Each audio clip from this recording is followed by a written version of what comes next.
आज राष्ट्रीय शिक्षा नीति पर चर्चा का दूसरा दिन है। सच पूछिए तो कभी कभी कोई विषय ऐसा आ जाता है हम लोगों के सामने जिस पर बोलने का मन करता है, खुलास आता है भीतर से, या जीवन से संबंधित प्रश्न इस पर विचार करना आवश्यक है। वेद पुराण उपनिषद पर तो बहुत चर्चा होती रहती है, दूसरों को सिखाने के लिए तो बहुत बार बोला जाता है, लेकिन जब बच्चों के भविष्य की बात आती है तो मन गदगद हो जाता है। आज दूसरे दिन हम लोग विषय पर चर्चा कर रहे हैं। कल हम लोगों ने 4-5 बिंदुओं पर चर्चा की थी। आज दूसरे दिन मैं 2-3 बात और महत्वपूर्ण आपके सामने रखना चाहता हूं। विचार तो माननीय प्रधानमंत्री जी का है, मैं तो केवल हल्की सी व्याख्या कर रहा हूं जो मेरी समझ में आ रहा है, क्योंकि मैं शिक्षा का लोग हूं तो मैंने अपने मन की व्याख्या की। एक और अगला पॉइंट आया कि बच्चों को बचपन से, बच्चों के मन में बचपन से जिज्ञासा पैदा कर दो, क्यूरियोसिटी पैदा करो। और वैज्ञानिक तो यह कहते हैं कि बच्चों के मन में अगर प्रश्न उठ जाए तो तुम्हें उत्तर देने की आवश्यकता नहीं है, वो उत्तर खोज लेगा। आज बड़े बड़े वैज्ञानिक जो खोज कर रहे हैं उनको किसी ने बताया क्या? नहीं बताया। उनके मन में प्रश्न उठा और उत्तर उन्होंने खोजना शुरू कर दिया, और खोज कर उन्होंने एक सिद्धांत बना दिया। तो इस शिक्षा नीति में कहा गया कि बच्चों के मन में क्यूरियोसिटी पैदा कर दो, उत्तर वो स्वयं खोज लेंगे। जब शिक्षक उत्तर बताने लगेगा, हम लोग पढ़ते थे उस समय एक मल्लीनाथ का नोट निकलता था जिसमें बच्चों को कुछ नहीं करना था। बच्चे किताब का उत्तर देख के, अब जैसे 9 को 3 से गुणा करना है तो बच्चों को कुछ नहीं गुणा करना है, वह 27 लिखा हुआ रहता था। बच्चे को कुछ नहीं करना पड़ा। यह कितना बड़ा दुर्भाग्य होता था।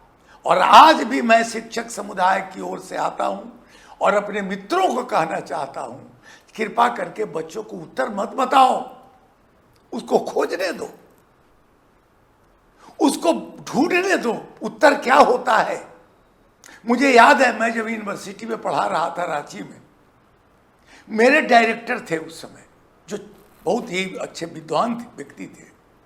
संयोग से ऐसा हुआ कि मैंने अंग्रेजी के एक शब्द का स्पेलिंग पूछ दिया उनसे, कि मैं लिटरेचर का विद्यार्थी था, तो मैंने उनसे पूछ दिया डिस्क्रिप्शन, सर डिस्क्रिप्शन के स्पेलिंग कैसे होगा, देखिए। और उन्होंने तुरंत कहा कि ठीक है रुको। बगल में डिक्शनरी रखी हुई थी, उन्होंने डिक्शनरी लाकर मेरे हाथ में दे दी और कहा खोज लो। हमने कहा कि सर आधा सेकंड लगेगा, बोल तो दीजिए। उन्होंने कहा कि अगर मैंने बता दिया तो जीवन में तुम कभी नहीं सीखोगे, खोजो डिक्शनरी में। और मुझे 5 मिनट समय लगा डिक्शनरी में, डिस्क्रिप्शन मैंने खोजा, शब्द का अर्थ जाना। तो उन्होंने कहा कि अब इसको 5 बार तुम लिख के मुझे दिखाओ। मैं प्रोफेसर था उस समय, और मैंने 5 बार लिख के उनको दिखाया, दस्तखत उन्होंने कहा कि जाओ यह शब्द तुम्हारा हो गया। यह स्थिति पढ़ाई की जरूरत है। Let them search the answer. यह जिज्ञासा पैदा कर दो मन में, बच्चे अपना उत्तर खोज लेंगे। किसी चिड़िया को कोई बताता है क्या? किसी नवजात शिशु को कोई बताता है क्या कि दूध कहां मिलेगा? नहीं बताता है।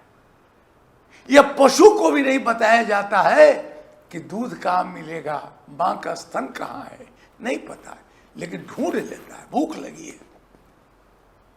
तो इन्वेंशन करना, इन्वेंशन आदमी तभी करता है जब डिमांड हो। तो समय की आवश्यकता को करने के लिए बच्चों को खोजने दो। और बहुत एक और महत्वपूर्ण बात है, एप्रिसिएट द गुड मेरिट्स। अगला बिंदु है appreciate the good merits of your child. अपने बच्चों की जो अच्छी आदतें हैं उनको अप्रिसिएट करो। सबसे बड़ा अपराध होता है माता पिता के लिए, जो दूसरों से तुलना करने लगते हैं बच्चों को। यह बहुत बड़ा मानसिक आघात। कृपा करके कभी भी आप दूसरे बच्चे से तुलना नहीं करें, क्योंकि प्रत्येक व्यक्ति, प्रत्येक बच्चा अपनी अपनी प्रतिभा लेकर पैदा होता है। कभी गुलाब के पौधे में चमेली का फूल नहीं खिलता। और इसीलिए मैं कहता हूं कि अगर रविन्द्रनाथ टैगोर को अगर गणित नहीं आता है तो इसका कोई अपराध नहीं है। रविन्द्रनाथ टैगोर साहित्य के लिए पैदा हुए। भाभा को साहित्य नहीं आता, कविता करने नहीं आती। गावस्कर को गणित के आना कोई जरूरी नहीं है।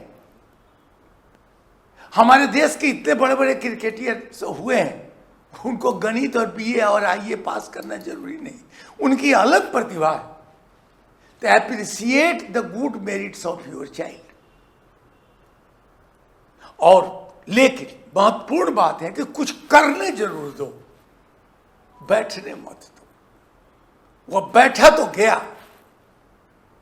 और एक अंग्रेजी में अच्छी कहावत है, parents cannot commit the greater sin than by allowing their children to have nothing to do।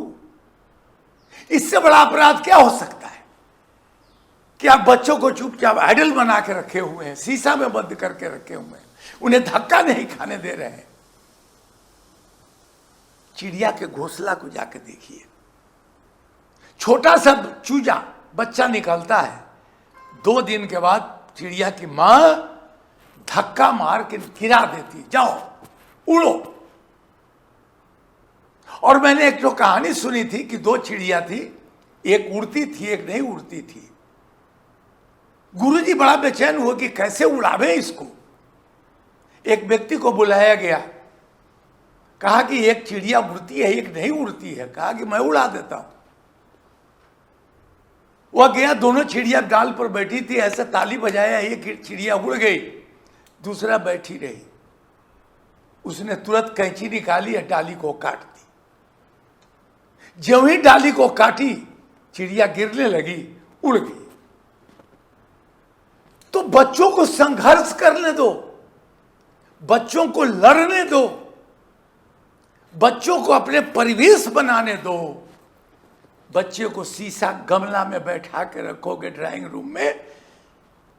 और छोटी सी बात मैं बताता हूं, मैं तो पढ़ाते समय भी कहता हूं कि आजकल तो माताएं ऐसा कर रही हैं कि 10 साल का बेटा कहता है मां मुझे प्यास लगी है, और मां दौड़ के जाती है, गिलास में पानी लेकर आती है। नहीं, उसको कहो कि बेटा गिलास वहां रखा हुआ, जाओ पानी लेके आना, एक गिलास मुझे भी पिला देना। बच्चों को अपने पांव पर खड़ा होने दें, तभी बच्चों की प्रतिभा विकसित हो सकती है। एक और बहुत महत्वपूर्ण बात उन्होंने कही शिक्षा नीति में, मन और मस्तिष्क को बढ़ने दो। मन भी जरूरी है, हम मन और मस्तिष्क को जोड़े नहीं। मस्तिष्क ब्रेन है, अलग चीज है। मन हमारा भीतर अंतर मन है, उसको विकसित करो। कैसे? कंसंट्रेट कराओ, ध्यानस्थ बनो, योगा करो, प्राणायाम करो, आत्मिक बल को बढ़ाओ। और जब मन और मस्तिष्क बढ़ना शुरू हो जाए तो मस्तिष्क खोजना शुरू करेगा सारे प्रश्नों के, कैसे यह वृक्ष कैसे ऊपर बढ़ रहा है, वृक्ष इधर क्यों नहीं जाता, वर्षा कैसे होती है, बादल में इतना पानी भरा हुआ है गिरता क्यों नहीं, चंद्रमा क्यों नहीं गिरता। यह मस्तिष्क से खोजना शुरू करेगा। आज उसी शिक्षा की जरूरत है जब बच्चों को इन क्वेस्ट ऑफ नॉलेज, शिक्षा की खोज करो, नई नई विधाओं को, नई नई बातों को खोजो। व्हाई इट हैपेंस, यह पृथ्वी पर जो सब कुछ घटनाएं घट रही हैं, पानी बह रहा है, कैसे, पानी गर्म हो रहा है, वाष्प निकल रहा है, कैसे? व्हाई, केवल व्हाई सीख लो, अपने बच्चों को व्हाई सिखा दो, तुम्हें पढ़ाने की कोई जरूरत नहीं है। वह सवाल पूछेगा और सवाल का उत्तर दे देगा, स्वतः खोज लेगा वह। तो इसलिए आवश्यक है कि उसको भी हम लोगों को खोजने की जरूरत है। एक और महत्वपूर्ण बात नई शिक्षा नीति में कही गई है कि पढ़ाई को क्लास से बाहर निकाल दो। बच्चे जब बाहर निकलेंगे तो दुनिया को सीखेंगे। बच्चे जब क्लासरूम का मतलब है कि कंपैक्ट, कुछ नहीं देख पा रहा है, खिड़की खोल दो। वैज्ञानिक कहते हैं कि अगर नई हवा अपने कमरे में प्रवेश करानी हो तो खिड़कियां खोल दो, तो खिड़कियां खोल दो। वह हम कर नहीं पा रहे हैं। इसलिए हम लोग चलाते थे, बच्चों को ले जाते थे गार्डन में और उनको पढ़ाते थे। और नई शिक्षा नीति में माननीय प्रधानमंत्री जी ने बड़ी अच्छी बात कही। उन्होंने जापान का उदाहरण दिया, बड़ी कीमती बात उन्होंने कह दी। और उन्होंने सेंटरिंग ऐसा कुछ शब्द का प्रयोग किया था, जापान में शब्द होता है। वहां कहा था कि वहां क्लास में से बच्चों को जंगल में ले जाते हैं, पहाड़ पर ले जाते हैं, नदी झरनों के बीच में पढ़ाते हैं। अब इससे बड़ी और क्या बात हो सकती है? बच्चे प्रकृति को देखने लगते हैं, देखते हैं कि नदी कैसे बह रही है, पहाड़ कैसे होते हैं। Practical knowledge. तो क्लास से बाहर निकालो, ओपन स्काई एजुकेशन, जो आकाश के नीचे पढ़ाया जाए। रविन्द्रनाथ टैगोर ने शुरू किया था। आकाश के नीचे बच्चा, वृक्ष के नीचे बैठाकर बच्चों को पढ़ाते थे। और तब बच्चों को क्या होता था, वो प्रकृति से रम जाता था। चिड़ियों का कलरव हो रहा है, नदी बह रही, हवा बह रही, पानी हो रहा है, सूरज की रोशनी है। तो इसीलिए पहली बार 1983-84 में मैंने एक शिक्षा नीति की बनाई थी, मुक्ताकाश शिक्षा योजना। मुक्ताकाश शिक्षा योजना की घोषणा, और मैंने चलाया। आज भी मेरे अधीन जो भी विद्यालय है, मैं कोशिश करता हूं कि उन विद्यालयों के बच्चे और बच्चियों को ले जाता हूं। सीतामढ़ी में मेरा 40 एकड़ का फॉर्म, मैं बच्चों को वहां ले जाता हूं, खेत में छोड़ देता हूं।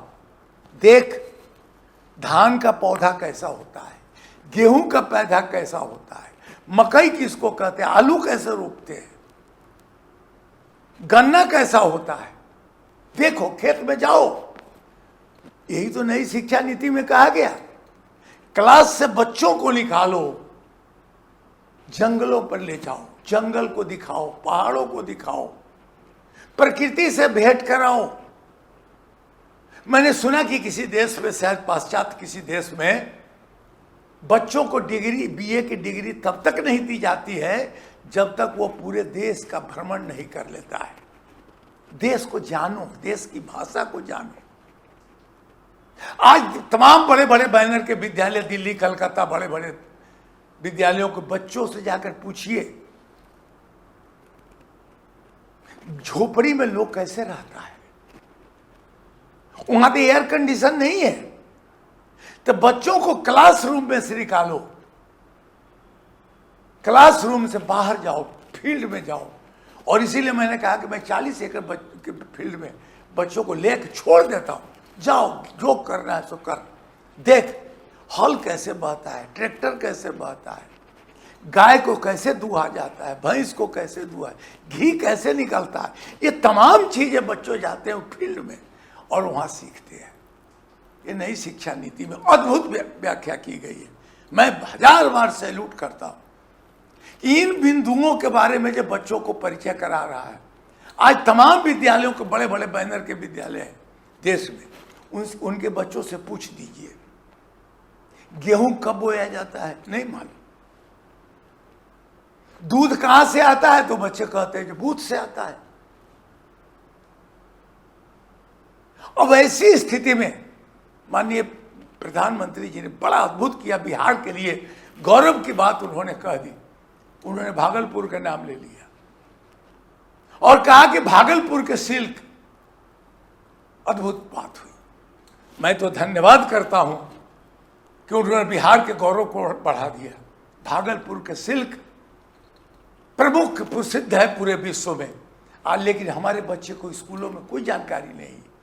सिल्क बनता कैसे है यह जानो। हम कपड़ा, सूती कपड़ा पहनते हैं। सूती कपड़ा क्या है? मिल कपड़ा क्या है? खादी कपड़ा क्या है? नहीं मालूम। उन्होंने एग्जाम्पल दिया 15-20 मिनट में, कितनी बात बतावे हूं। उन्होंने कहा कि भागलपुर में जाकर देखो सिल्क, यह अद्भुत व्याख्या। बच्चों को वहां ले जाओ, फैक्ट्री को दिखाओ कैसे प्रोडक्शन होता है उसका, सिल्क कैसे बनता है। पढ़े लिखे लोगों से पूछ के दिखाइए, कितने प्रतिशत लोग बता देंगे सिल्क बनता कैसे है, नहीं मालूम है।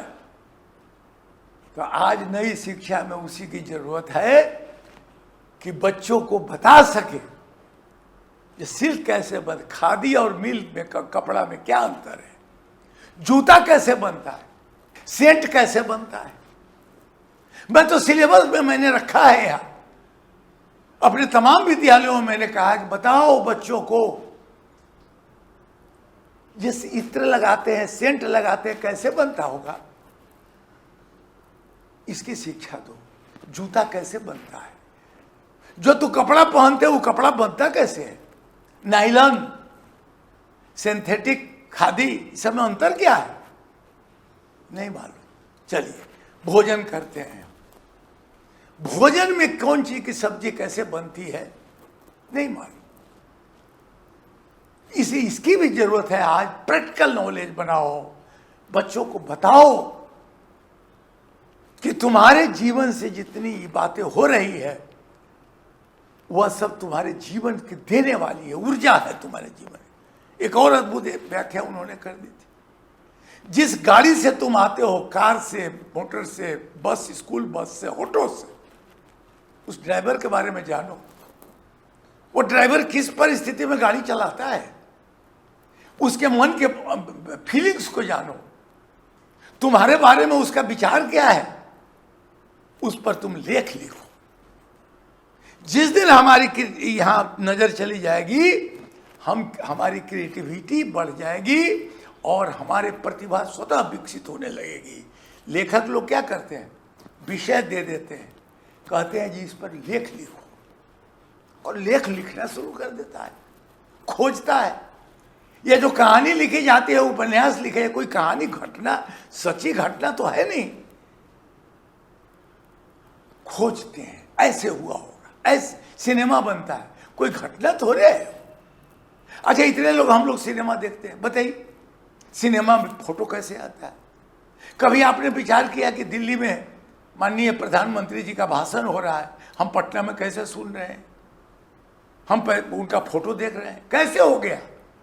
तो इस प्रोसेस को अगर हम जानते नहीं है तो हमारी शिक्षा तो 2 कौड़ी के बेकार है। तो फोटो कैसे दिल्ली से यहां पहुंच गया। चलिए, बहुत अच्छी बात लगी, इस पर थोड़ी सी और चर्चा हम लोग करेंगे, लेकिन यह विषय इतना अच्छा है कि आपको भी विचार करते रहना पड़ेगा कि आप अपने बच्चों को के मन में क्यूरियोसिटी कैसे पैदा करते हैं।